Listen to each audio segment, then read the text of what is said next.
lugar, por favor. Muchas gracias. Y vamos a prepararnos para para la conferencia aquí, mira, así, ándale, así, como 3/4. Sí, es que llega uno a una edad en la que ya tienes que andarle buscando el ángulo. O sea, ya de frente, pues te ves más gordito. Entonces tienes que agarrarlo así como 3/4, a modo que no se vea tanto la tímbalo.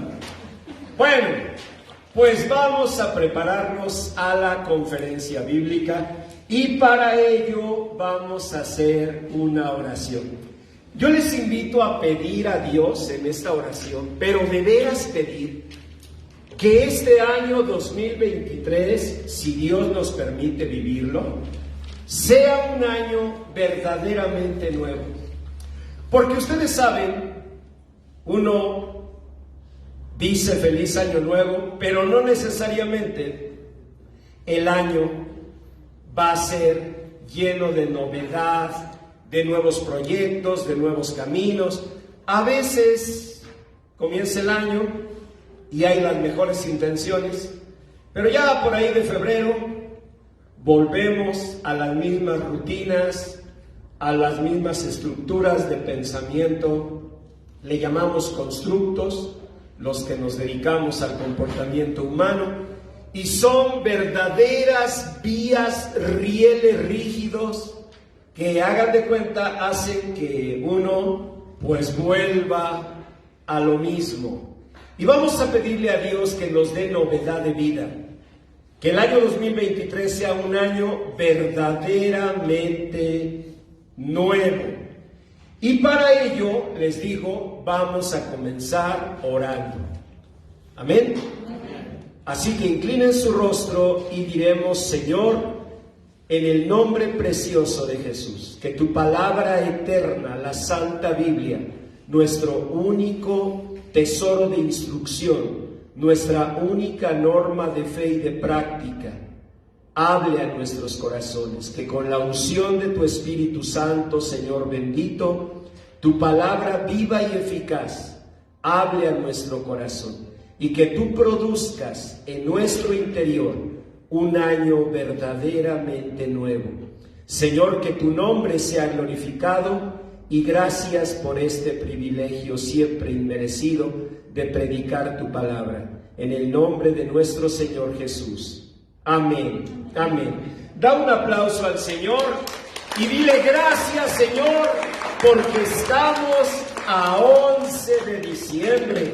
Eso quiere decir que ya 20 días le restan a este 2022 y que pronto estaremos, con la ayuda del Señor, si así lo ha dispuesto Dios, entrando al 2023.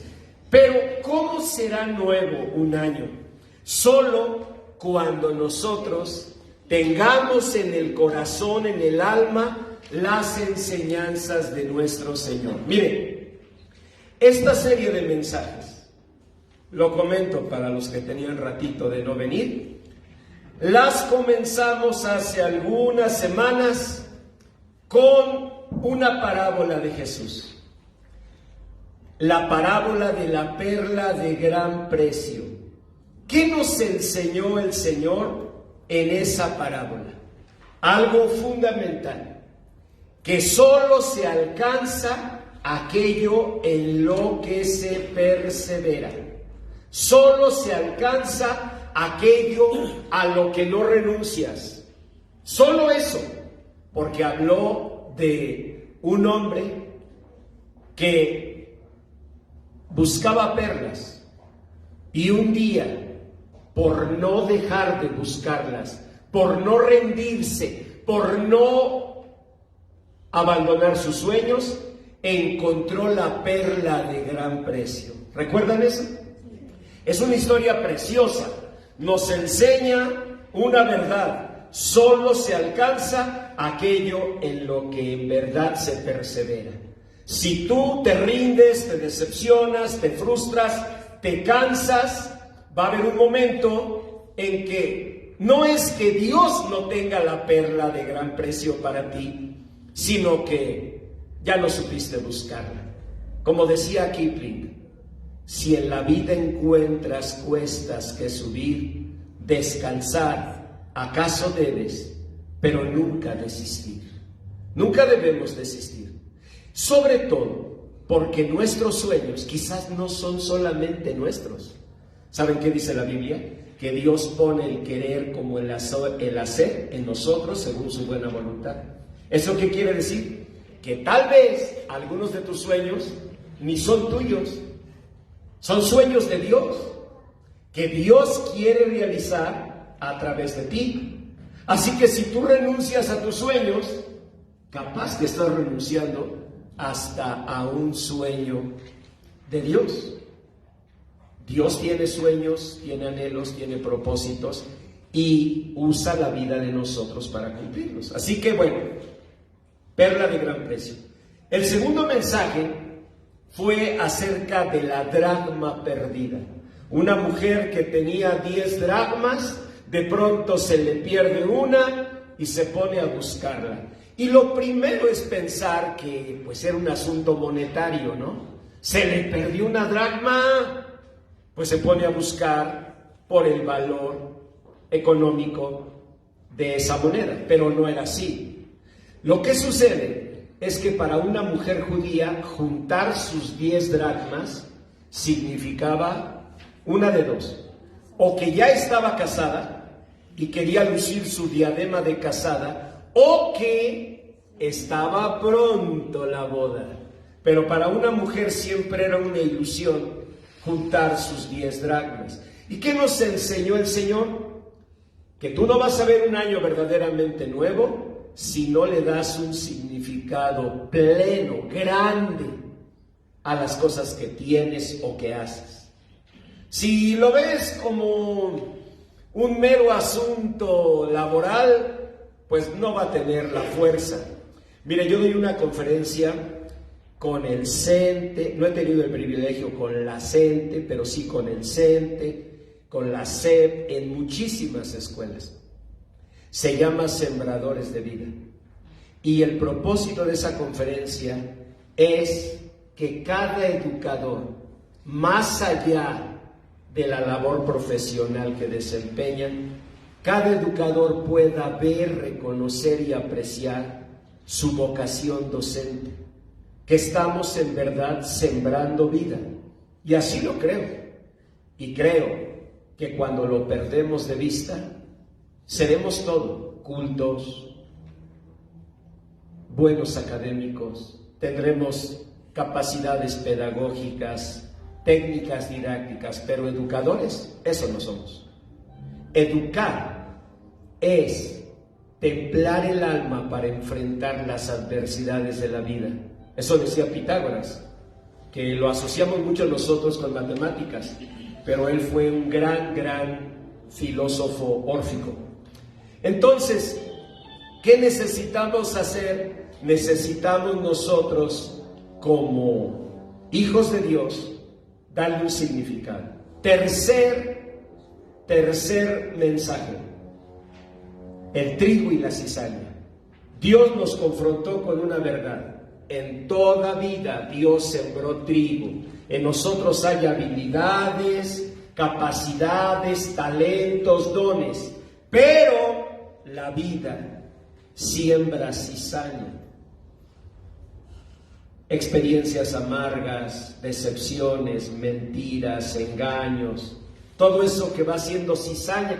Y a veces la cizaña crece tanto que ya el trigo pues queda por ahí así, iba a decir chaparrito, pero pues no me gusta porque luego lo asocian con uno, pero sí se queda uno ahí medio reducido, el trigo, ¿no?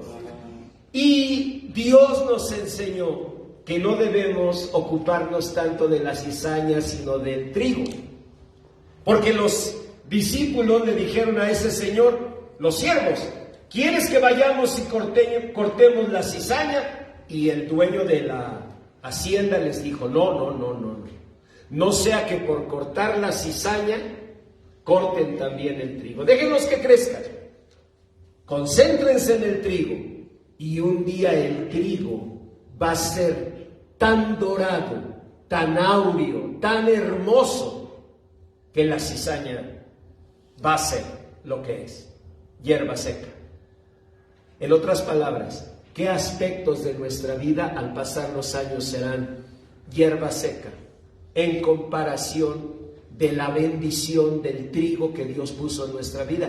Y miren, les tengo un ejemplo, porque hoy, para ilustrar este mensaje que sigue, el de hoy, les traje algunos pensamientos de Carl Rogers. Carl Rogers fue y será siempre uno de los pensadores más influyentes en el mundo. Y Carl Rogers, en este libro que de todos los que debo leer de él es el que más quiero, se llama El Camino del Ser. En la página 32 les voy a leer lo que dice. Y a lo mejor les va a llegar a uno que otro, Sí, en serio, porque ya los veo pues ya golpeados. Dice Carl Rogers, el gran pensador mundial: me doy cuenta sin duda del deterioro físico en muchos sentidos. Hace 10 años me encantaba jugar al frisbee, pero ahora la artritis me causa tanto dolor en mi hombro derecho que esta actividad es impensable. En mi jardín me doy cuenta de que un trabajo que habría sido fácil hace 5 años, pero ya difícil el año pasado, es ahora excesivo y opto por dejárselo a mi jardinero. Sin embargo, todavía me gusta caminar por la playa. Soy capaz de levantar objetos pesados, hacer la compra, cocinar. Y dice, por consiguiente, dice uno de los más grandes pensadores de todos los siglos, soy perfectamente consciente de que soy viejo. Sin embargo, interiormente, en muchos sentidos, soy la misma persona, ni viejo ni joven. Esa es la persona de quien les hablaré. ¿Y saben qué hizo? Aquí lo cuenta. Le encargó a su asistente que hiciera una estadística de las conferencias, talleres, libros que escribió, artículos en revistas científicas. Le dijo, quiero que me hagas una estadística de todo lo que he hecho en los últimos 25 años. ¿Y saben qué sorpresa se llevó Rogers? Que cuando más productivo estaba siendo fue después de los 60. Eso descubrió Rogers. Ustedes que andan como en 40, o sea, de venir a la iglesia, váyanse preparando. ¿Por qué? ¿Cómo lo logró Rogers? Con la parábola del trigo y la cizaña.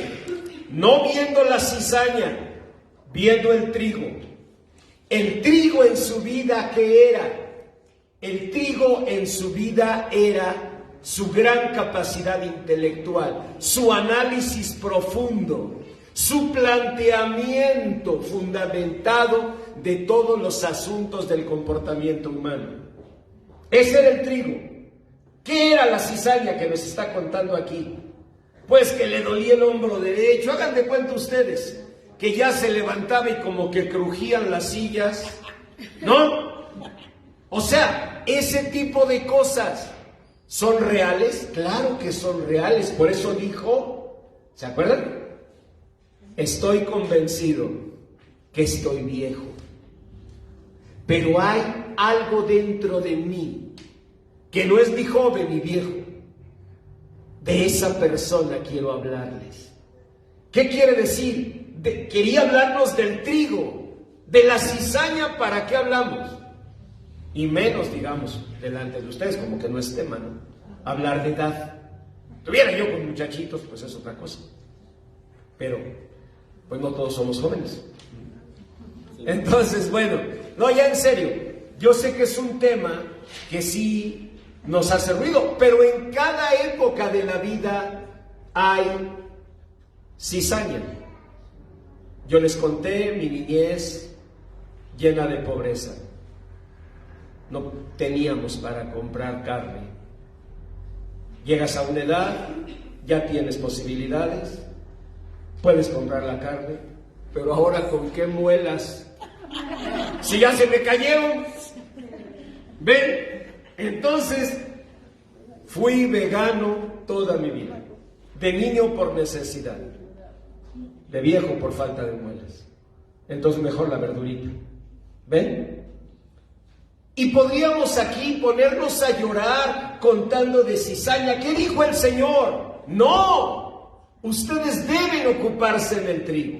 Luego, el penúltimo mensaje, o sea, el pasado, fue acerca del vino nuevo.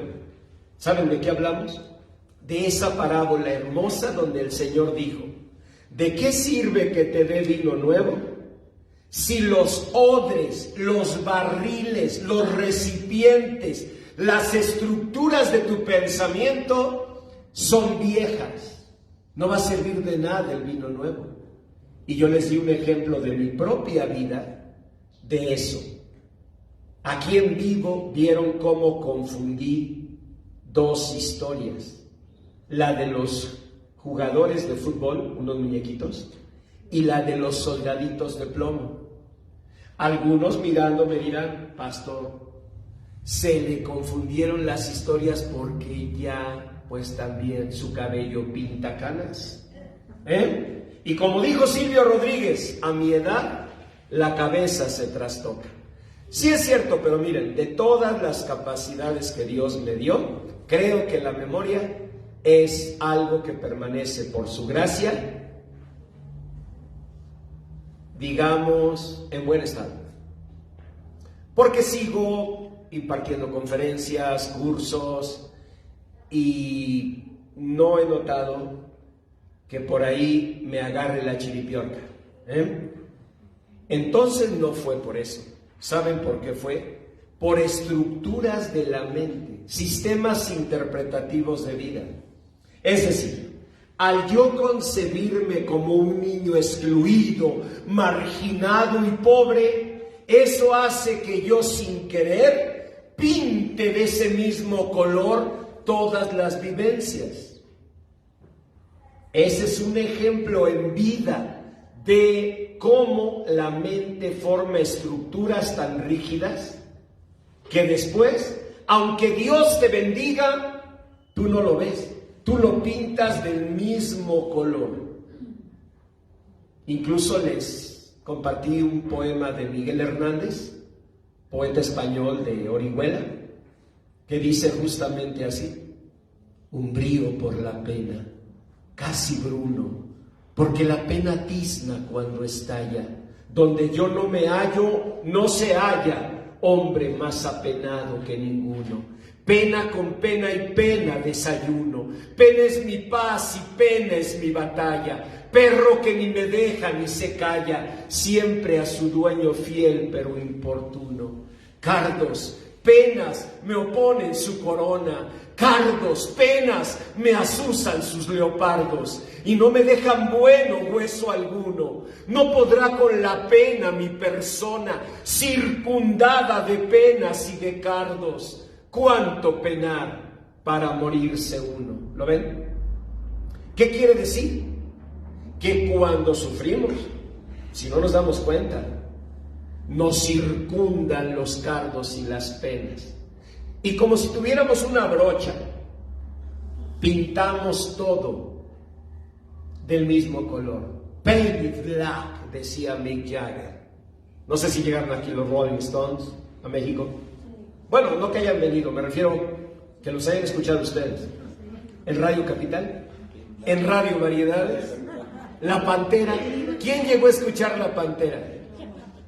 Se van por su cuarta dosis, por favor. ¡Qué barbaridad! Universal FM.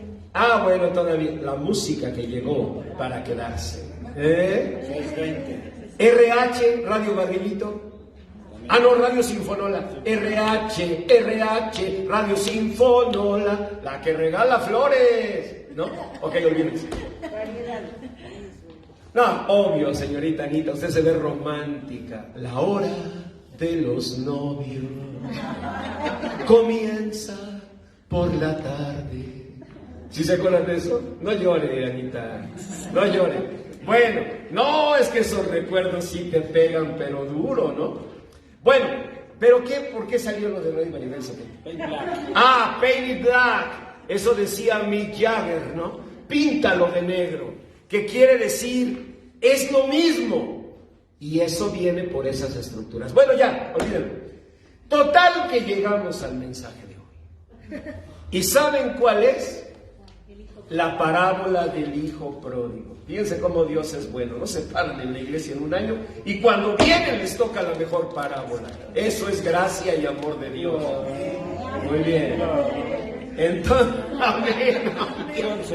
Y eso ya es civismo. Eso ya es civismo. Amén. Civismo cristiano, exacto. Bueno, vamos a leer juntos la parábola del hijo pródigo. Yo estoy seguro que la mayoría de ustedes la ha leído y muchas veces, o la ha escuchado. Y saben, eso no es buena noticia, porque quiere decir que a veces ya no nos habla. Ya la conocemos tanto, el hijo pródigo, ¿cómo no? Aquel joven que le pidió a su papá sus bienes, o sea, papá, en lugar de esperarme a que te mueras para recibir herencia, pues haz de cuenta que te mueres ahorita. Digo, no, haz de cuenta que mejor me das mi herencia ahorita y yo me voy y me lo gasto, ¿no? Bueno, así dice la palabra, San Lucas 15, versículos 11 en adelante. Lean conmigo. También dijo, un hombre tenía 2 hijos, y el menor de ellos dijo a su padre, Padre, dame la parte de los bienes que me corresponde. Y les repartió los bienes.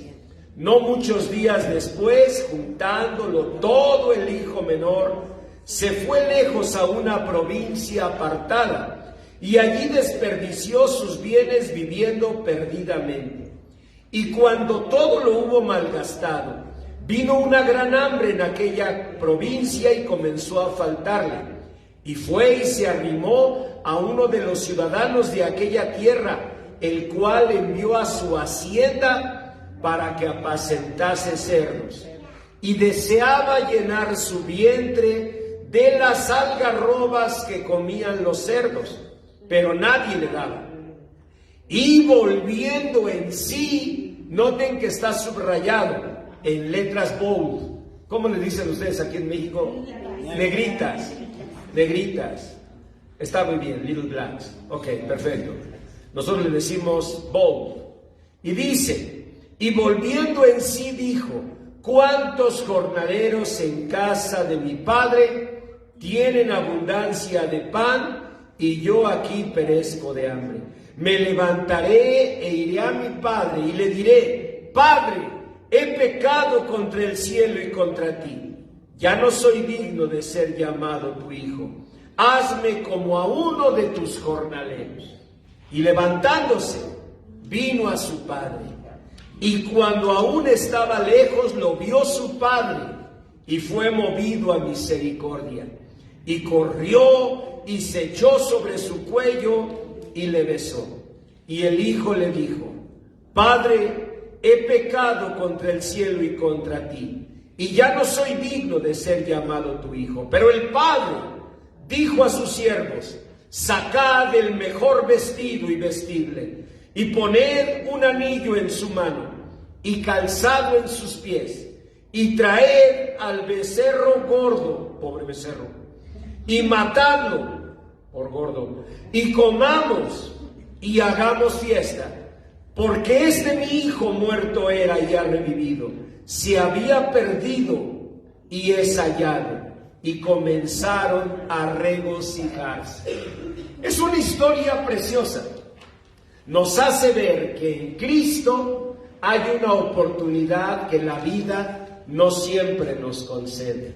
La oportunidad de comenzar de nuevo, de dejar atrás un pasado y comenzar de nuevo.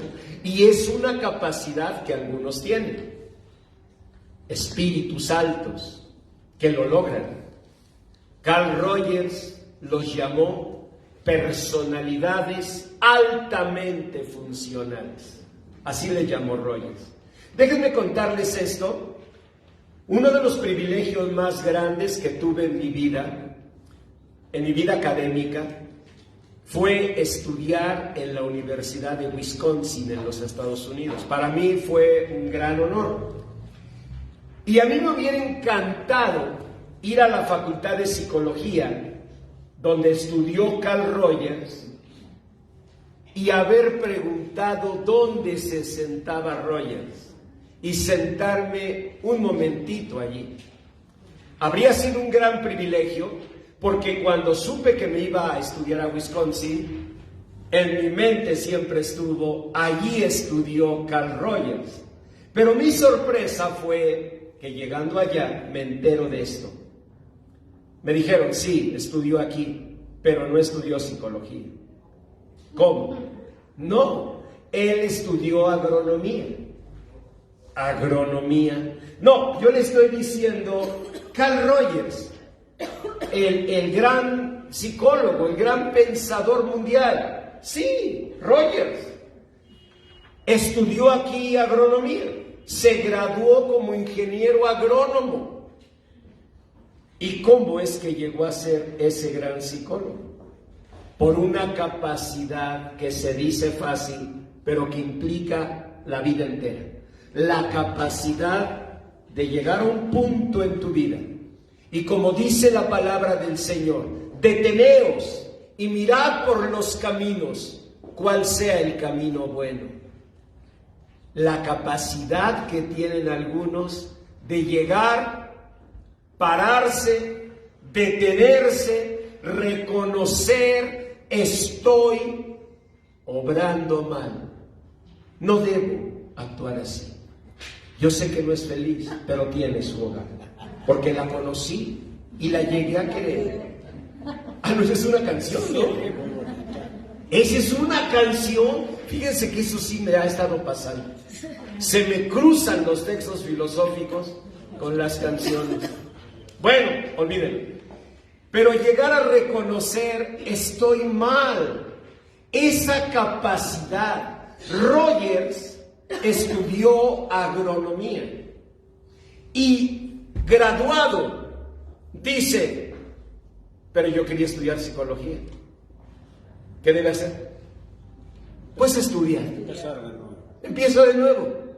Muchas personas viven el, pues ya, o sea, ni modo que me dé marcha atrás. ¿Saben? Cuando lo escucho digo, ¿cuántas vidas crees que tienes? Porque algunos sí como gato dicen 7. Y si me cruzo a Estados Unidos, 9.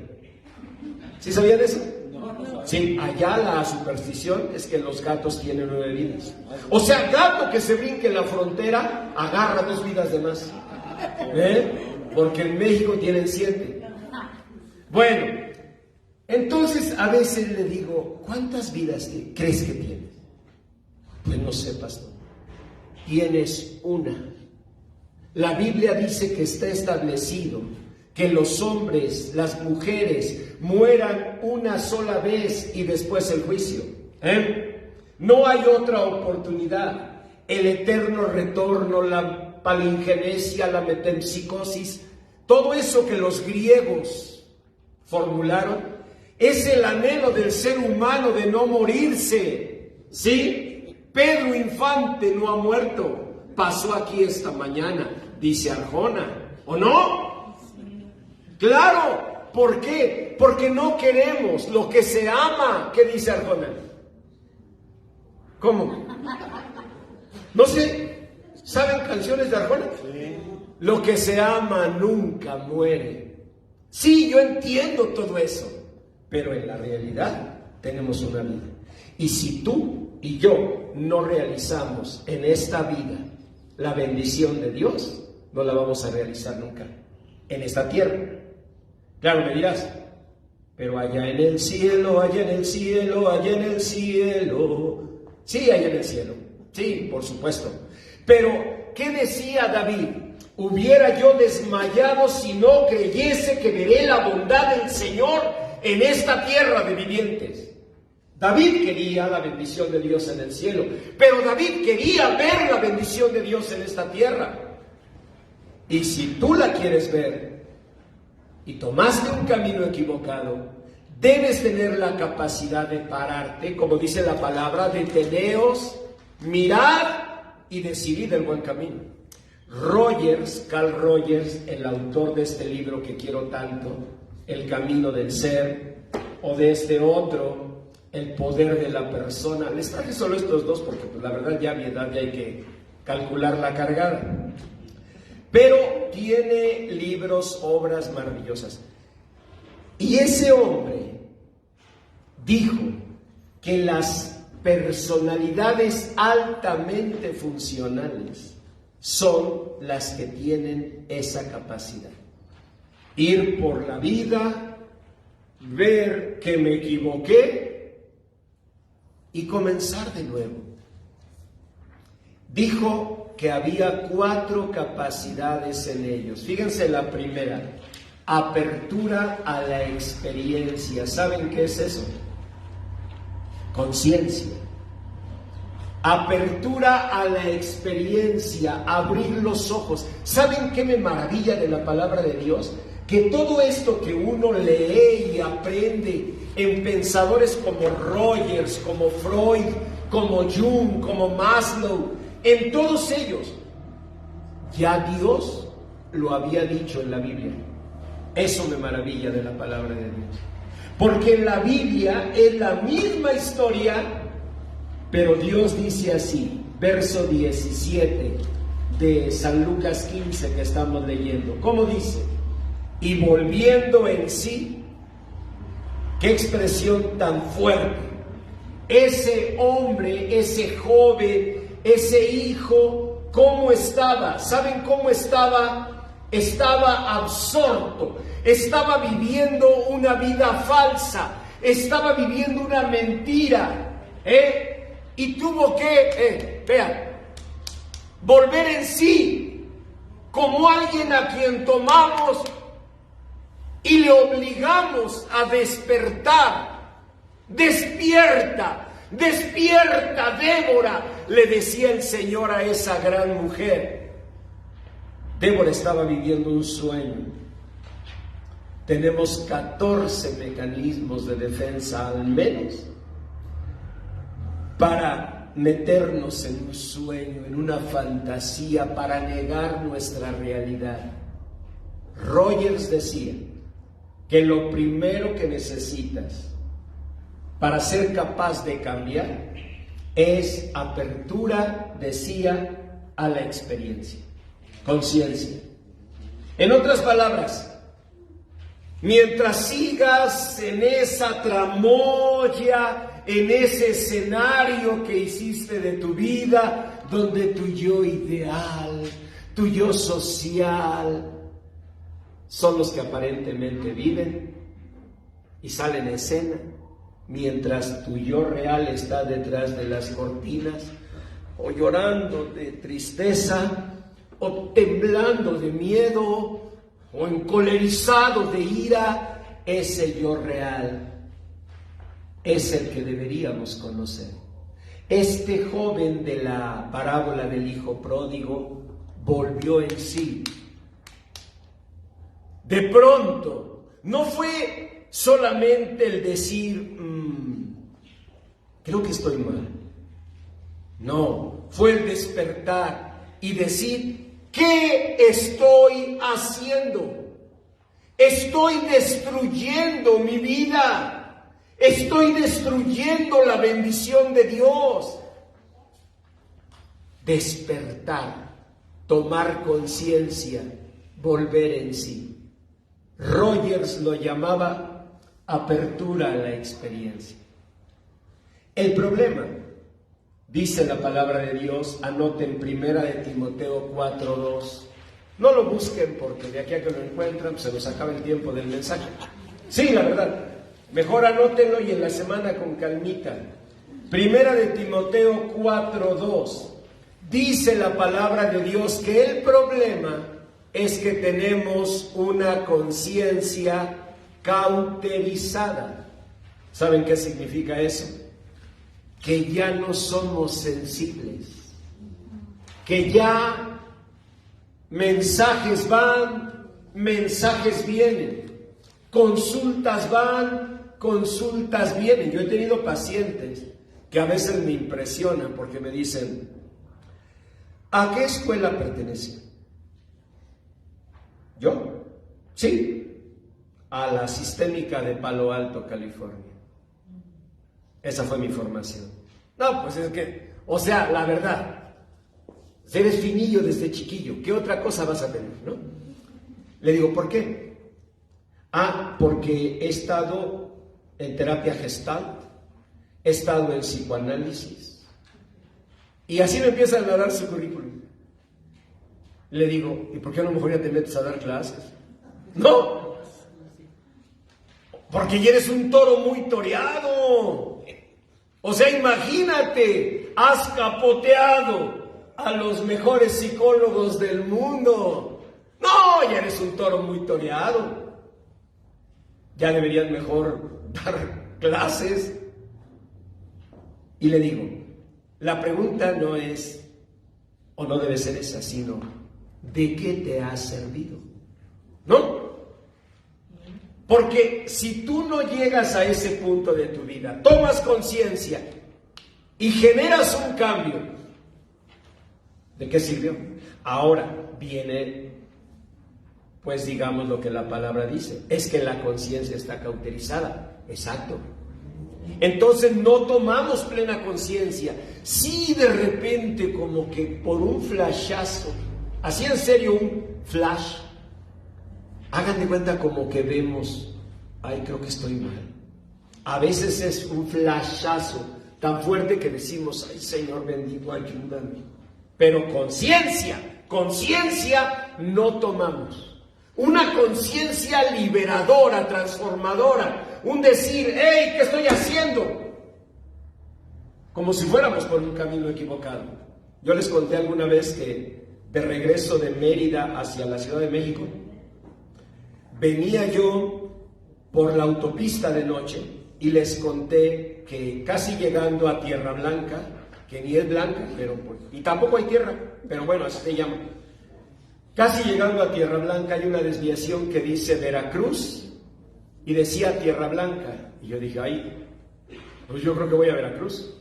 Y le doy para Veracruz. ¿Saben a dónde me mandó? A Catemaco. O sea, me mandó por la orilla. En lugar de tomar Tierra Blanca, Acayucan, La Tinaja, Orizaba, Córdoba, Puebla. ¿Ven? Y ya, pues ahí la Ignacio Zaragoza, viaducto, periférico, Izcalli. No, yo tomé para ¿cómo? Catemaco. Muy buena la carne de chango, te venden unos tacos de carne de chango, buenísimo. Pero a medianoche yo dije, ¿qué estamos haciendo aquí? Y yo iba manejando, no, pues imagínense el Audi, ¿no? Audi Bocho, era un Bocho 74, Audi Bocho 74. Y allí iba con Lois y Jos solamente chiquito. Y yo iba bien y dije, me equivoqué, pero no quería aceptarlo. ¿Saben por qué? Porque aceptar lo que era, tener que regresarme, hora y media en la madrugada, y cruzando Veracruz. Digo, vengo de sangre pirata, pero aún así, hasta que llegó un momento en que dije, no, tienes que aceptarlo, este no es el camino. Ya hubiéramos llegado a Cayucan, me equivoqué. ¿Qué tienes que hacer? Te detienes y generas un cambio. Haces un movimiento. De otra manera te vas a ir internando más y más y más en el error. La Biblia dice que hay otro problema. Anoten Efesios 4:18. Anoten Efesios 4:18. Dice que tenemos el entendimiento entenebrecido. O sea, sí está difícil. Miren, Rogers decía que para convertirnos en persona y llegar a ser persona altamente funcional, necesitábamos, decía, la confianza. Pero el problema es que no la tenemos. La hemos perdido y el entendimiento se nos ha entenebrecido, llenado de tinieblas, por malas experiencias, por tristezas. Y anoten Efesios 2:12, porque ahí dice la palabra de Dios, ya lo verán entre semana que estudien este mensaje. Ahí dice que cuando nos alejamos de Dios perdemos la esperanza. Bueno, sí tenemos esperanza, pero no es una esperanza viva. Es una esperanza que nosotros producimos. No se llama esperanza técnicamente hablando. Técnicamente hablando se llama optimismo. Ustedes me dirán, ¿es lo mismo? No. Etimológicamente el optimismo viene de opus timos. ¿Qué es el timos? La energía. ¿Qué es opus? Operar el timos. En palabras sencillas, el optimismo es una acción loable, plausible y noble. Pero es una acción tuya, es un esfuerzo tuyo. Y qué bueno que lo tomes.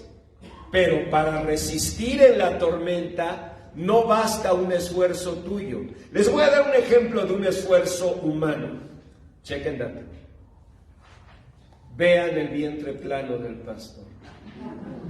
No, en serio, en serio. Tiene cuadritos además. Vean ahí amigos de Facebook que les gusta andar ahí hasta haciendo más grande la imagen y todo. Chequen dato. ¿Por qué? Porque estoy aguantando la respiración. Pero si suelto la respiración, miren, Enrique. Y ahora sí la asumiste, mira. No, suéltala. Pero, ¿por qué oye, ¿viste al pastor plano? Sí, pero ya no podía, estaba morado. Esto es optimismo. O sea, es un esfuerzo. Como cuando nos toman la foto, todo el mundo sube la panza, ¿no? Sí. Eso es optimismo, una acción humana para producir un cambio. ¿Cuánto creen que voy a durar así? No mucho. No mucho. Tomen la foto, por favor, ya. ¿Por qué? Porque ya voy a soltarla. Sale la pancita. Poing, ¿no? El optimismo es un noble esfuerzo humano. Pero eso no te va a sostener. Este hombre de la parábola del hijo pródigo, ¿qué necesitaba? Dice en el verso 18, cuando volvió en sí dijo, vean el verso 18, me levantaré e iré a mi padre. ¿Cuántas veces tú has dicho, sí es cierto, pastor, este mensaje habló a mi vida, voy a comenzar de nuevo? Pero no es una esperanza viva, no es algo que venga de Dios, no es un poder que habita en ti, es un esfuerzo que tú tomas. Muy noble, plausible, digno, pero ¿cuánto te dura? Tú y yo necesitamos mucho más de lo que dijo Rogers. Rogers y quizás personas como él son admirables, son espíritus más altos, son personas altamente funcionales, pero los de a pie, nosotros, los ordinarios, los cotidianos, no tenemos esas fortalezas. Bueno, sí decimos voy a comenzar una vida nueva, pero 3-4 días después estamos en la misma. Este hombre de la historia del hijo pródigo necesitaba mucho, Porque él necesitaba creer que podía volver a la casa de su padre y comenzar una vida nueva. No estaba fácil, ¿eh? Algunos de nosotros sentimos, la verdad, que ya no hay oportunidades para nosotros. Dice, anoten por favor, en Ezequiel 37:11, nuestra esperanza ha perecido, nuestros huesos se han secado. ¿Saben qué quiere decir eso? Que cuando nos frustramos, cuando fuimos heridos, cuando fuimos decepcionados, no solo perdimos la esperanza, sino que esa idea de frustración, de fracaso, de derrota, entró hasta los mismos huesos y los secó. Eso es lo que dice Dios. Dios está diciendo que muchos de nosotros ya no tenemos esperanza porque tenemos secos los huesos, porque hemos perdido las ilusiones, porque hemos ya dejado nuestros sueños. Y escuchamos un mensaje así, como el moribundo, que escucha, pero que ya no tiene la vida llenando su cuerpo y respira con desesperación y mueve sus manos, sus brazos, sus piernas en un movimiento apenas perceptible. Así. ¿Y qué necesitamos entonces? Necesitamos ser renovados plenamente. Por eso el padre de la historia del hijo pródigo no esperó a que el muchacho llegara. Por eso el padre del hijo pródigo corrió como médicos que salen en una puerta de emergencias, no a esperar a que el moribundo llegue por sus fuerzas. Salen con la camilla corriendo al encuentro, porque saben que cada segundo puede ser la diferencia entre vivir y morir. Así el padre del hijo pródigo salió, corrió, léanlo. Dice en el versículo 20, y levantándose vino a su padre, y cuando aún estaba lejos lo vio su padre, y fue movido a misericordia, y corrió. El papá fue quien corrió. ¿Por qué? Por la condición del hijo pródigo. Ese muchacho estaba muriendo. Y quizás nosotros no nos percibimos así. Y no hablo de la muerte física, donde a lo mejor ya algunos centraditos en años pues ya tienen una preocupación. Yo hablo de la muerte interior. ¿Recuerdan lo que dijo Rogers para comenzar este libro? Por algo es el libro que más quiero de este gran señor. Me encanta cuando dice así: por consiguiente, soy perfectamente de que soy viejo. Sin embargo, interiormente, en muchos sentidos, soy la misma persona, ni viejo ni joven. Esa es la persona de quien les hablaré. Y comienza su libro El Camino del Ser. Me encanta cuando dice Rogers esa verdad. Estoy viejo, pero interiormente hay una persona que habita en mí, y esa persona es la que Dios quiere formar en nosotros.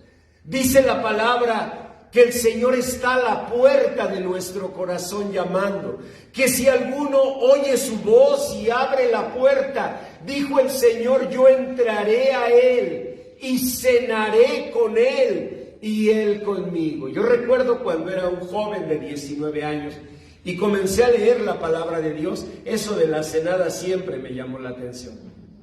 Porque si dijera, yo entraré a él, lo llenaré de luz, lo llenaré de sabiduría. Bueno, pues eso es lo que yo esperaría, pero cuando leí, entraré a Él y cenaré con Él. Cenaré.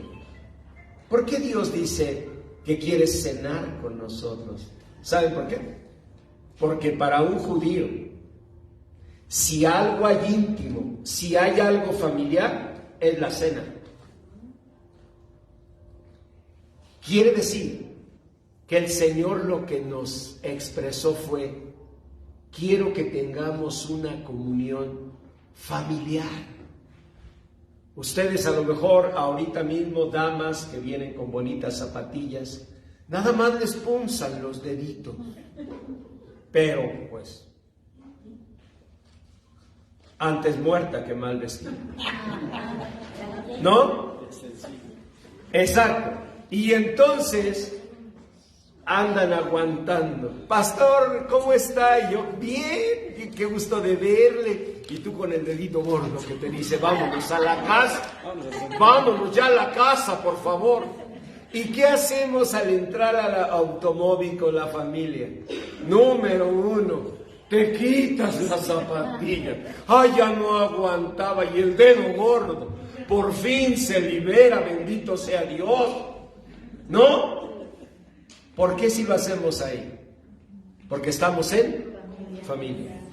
Dios dice: yo quiero eso.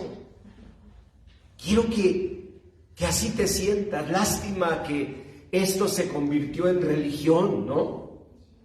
Gracias a Dios en este salón, pues humilde, sencillo, pues no se siente tanto, pero a veces entras en lugares tan suntuosos, tan bellos, que pues no te sientes así como en confianza. ¿No es cierto? Con Dios sientes como que Dios sigue siendo lejano, cuando Él lo que quiere es ser cercano. Mejor los nahuas en la cultura mexica lo entendían. Ellos le llamaban a Dios el Intloque y Nahuaque, el Dios del cerca y del junto. Dicho en náhuatl, ellos decían: queremos encontrar al Dios del cerca y del junto. Muchos de nosotros, ignorando la cultura mexica, llegamos a pensar ellos simplemente eran unos idólatras, pues con una idea politeísta, ¿no? Pensamos que Huitzilopochtli, Tezcatlipoca, Quetzalcóatl eran como sus dioses, y estamos equivocados, porque esos eran los dioses menores. Estaba el Ometeotl, el dios del cerca y del junto. Ellos tenían una intuición de un ser divino, pero querían ese Dios cerca. Y miren cuántos años han pasado y nosotros a veces no sentimos eso. Este 2023, si va a ser un año verdaderamente nuevo, será porque en serio, cenemos con Dios. Y como si fuera la familia, si el dedo gordo te punza, delante de Dios, sí, quitarte el zapato y decir: Señor, no aguanto mi dedito. ¿Ven? Finge con todo lo demás, pero no con Dios. Porque este muchacho llegó y su papá fue movido a misericordia. Y miren, el último punto que Rogers enseña, a mí me impresiona porque se llama libertad experiencial. ¿Les gusta la palabrita? A mí también. Significa, en palabras sencillas, despojarnos de lo vivido. Y uno dice: ¿cuántas ganas de poder hacerlo? ¿Cuántas ganas de quitarnos las heridas? Señor, tú que estás en los cielos, tú que eres tan bueno, escribió Sor Juana, que no quede huella en mi piel de sus dedos. No fue Sor Juana. Amanda Miguel, ¿cómo no? Pero ¿a poco no dan ganas de decir que no quede huella, que no quede huella? ¿Por qué? Porque quisiéramos una vida libre. Rogers decía que hay personas que logran esa estatura, la libertad experiencial. Yo no lo voy a discutir con Rogers ahora que lo vea en la presencia de Dios. Pero sí creo que no es sencillo. Que todos lo anhelamos. Que quisiéramos todos deshacernos de un pasado. Olvidar.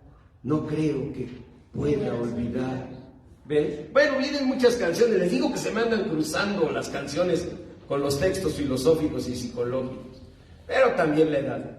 Ahora, todos queremos, pero la cosa no es quererlo, la cosa es lograrlo, ¿de acuerdo? Y para lograrlo, pues no está sencillo. Y esto dicho no por mí, sino por el más grande de los siervos de Jesucristo, el apóstol San Pablo, un hombre con al menos 20 de los 22 dones del Espíritu Santo. Impresionante. Un hombre con la cultura que le hizo ser incluso amigo de Séneca, el gran filósofo romano. Un hombre admirable, pero un hombre igual que tú, igual que yo. Anoten Romanos 7:24. Anoten por ahí. ¿Saben qué dice? Miserable de mí. ¿Quién me librará de este cuerpo de muerte? Porque lo que no quiero hacer, eso hago. Y lo que quiero hacer, no lo hago. Qué valiente confesión. La más grande honestidad de un siervo de Dios. Y digo, cuando miras la estatura de Pablo, con 20 de los 22 dones del Espíritu Santo, con la cultura de su época en su mente y cojeando del mismo pie que nosotros. ¿Por qué? Porque no hay justo ni aún uno. Yo mismo les conté en la conferencia pasada de cómo no es que haya olvidado por problema de memoria, sino cómo un sistema interpretativo de vida me hizo confundir las historias de los muñequitos de fútbol con los soldados de plomo. Y cómo ese sistema interpretativo de vida me llevó a olvidar la generosidad de mi hermano Víctor. ¿Saben por qué? Porque es como un médico que estuviera enfermo de cáncer, pero él es un gran investigador oncológico. Y conoce perfectamente todo lo que significa el cáncer. ¿Y qué? ¿Por conocerlo puede quitarlo de él? No, ¿verdad? Quizás es hasta peor. Porque él sabe perfectamente. Mientras tú y yo, bendito sea Dios, ignoramos. ¿Ven? Entonces, no hay justo ni aún uno, dice la palabra del Señor. ¿Qué significa? Significa que necesitamos a Dios. Que separados de Él nada podremos hacer. No Freud, a pesar de ser el más grande y profundo y culto de los pensadores del comportamiento humano, no batallaba con problemas de pensamientos obsesivos, no batallaba con problemas de adicciones. Jung, su discípulo, no fue evidenciado por batallar con problemas de índole sexual.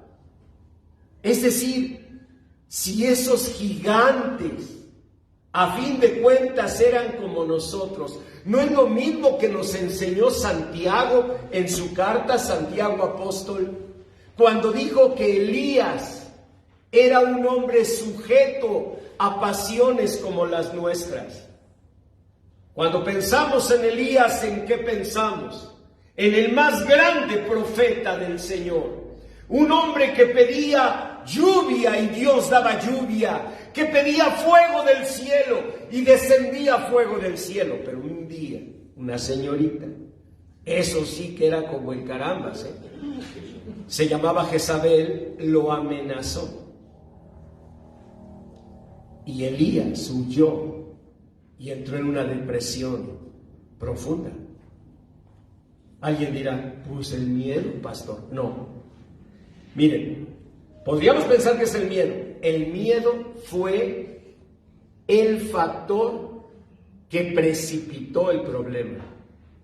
Pero el miedo fue algo que tocó lo que realmente Elías llevaba dentro. ¿Cómo lo sé? Porque cuando llega el ángel, Elías le dice: Señor, quítame la vida porque no soy mejor que mis padres. Ah, ahí estaba el problema. Entonces no fue el miedo a Jezabel. El miedo, que sí seguramente lo vivió, porque la señorita no se imaginan cómo era, No, hombre, traía al pobre del marido, al rey Acab, peor que algunas damas que traen aquí a sus maridos como con puchero. Vean por favor esos rostros. Entonces, no, aquella sí era de armas tomar. Entonces no dudo que Elías tuvo miedo, pero escuchen bien, el miedo fue el factor desencadenante de situaciones en su interior. ¿Qué problema tenía Elías? Muy sencillo. Sentía, pensaba que no había cumplido las expectativas de sus padres. Guadalupe Loaesa, una de nuestras más grandes escritoras, en su libro Infancia es Destino, en la penúltima página, narra cómo ella fue lastimada por su mamá cuando en un 10 de mayo ella llegó con un regalito de esos que llevan los niños y la mamá lo ignoró. Tiempo después, leyendo otro de sus libros, vi un error. En lugar de Génesis pusieron San Juan, y entonces vi cómo por las redes sociales encontrar a Guadalupe Loaesa. Le escribí, le comenté de ese error y encontré a la persona más sencilla, más dispuesta, más positiva, y le dije que supiera que yo la admiraba mucho, que más allá de escritora, la cual la admiro, admiraba su capacidad de seguir adelante a pesar de aquella herida. Y tuve pues algunas conversaciones con ella, lo cual aprecio como un privilegio. Pero eso me hace ver que aún las más grandes y altas personas batallan igual. El hijo pródigo vio una vida nueva porque volvió a casa de su padre. Y tú y yo veremos un año verdaderamente nuevo si volvemos a los brazos del Señor. Si no lo hacemos, créemelo, la lucha será muy, muy dura y difícil. Separados de Dios, nada podemos hacer. Por eso te invito a inclinar tu rostro y decirle: Señor, tú estás hablando a mi corazón. Señor Jesús,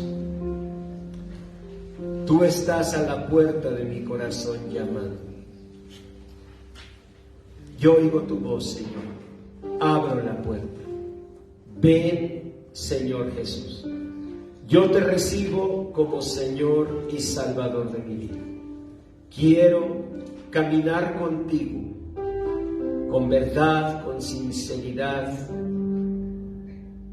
Quiero, Señor, tomar tu mano en verdad y vivir este año en una verdadera comunión contigo.